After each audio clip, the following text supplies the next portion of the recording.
I'm here with our board president, Sal Cirrincione, and we're just going to have a quick conversation, learn about how he got involved with the foundation, what it has meant to him over the years, and just get to know him a little bit better. So, Sal, how did you find out about the Treasure Chest Foundation? A friend of mine invited me to one of the galas, and I said, obviously, of course, I'll go. She texted me in the morning of the gala and said they needed help setting up. Would I mind help setting up? And I went and helped set up. And then I came back for the gala, and I sat next to John Wading, who was on the board at that time, and he ended up talking to me during the gala, and he asked me if I'd like to be on the board. And I said, no, I'm too busy. I have this, I have that, I have kids, I have softball, fishing. It was all about me. I said I 35 times. And then by the end of the night, I said, sure, when can I start? How long have you been on the board? 6.5 years, I believe. So what spoke to you about the Treasure Chest Foundation? Well, going back to when I was at the gala, I saw, the kids in the videos, and I heard people talk. The founder, Colleen, and I started bawling. And I'm blessed with healthy kids, and some people aren't. And I thought I could do something. I get a little emotional about this because it's big. Yeah, for sure. I tell people a lot that I couldn't ask for a better job. The mission that we do is beyond what I could have hoped for. So as your time as president, what has been your favorite part? Oh gosh, talking to the kids, like our sponsor kids, when I go visit them, all of them, from Trevor to Ayla to just the two boys, it just was amazing. That's my favorite part. If I could pick a favorite part, and a hard part also. It's hard, I'll park in front of their house before I go in and I gather my thoughts and my emotions.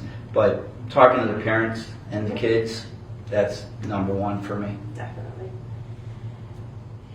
So as board president, and you spent a lot of time obviously with the board members, can you tell me a little bit about them? Sure. Everybody's background is different, right? And not everybody's great at everything, but everybody brings so much to the table.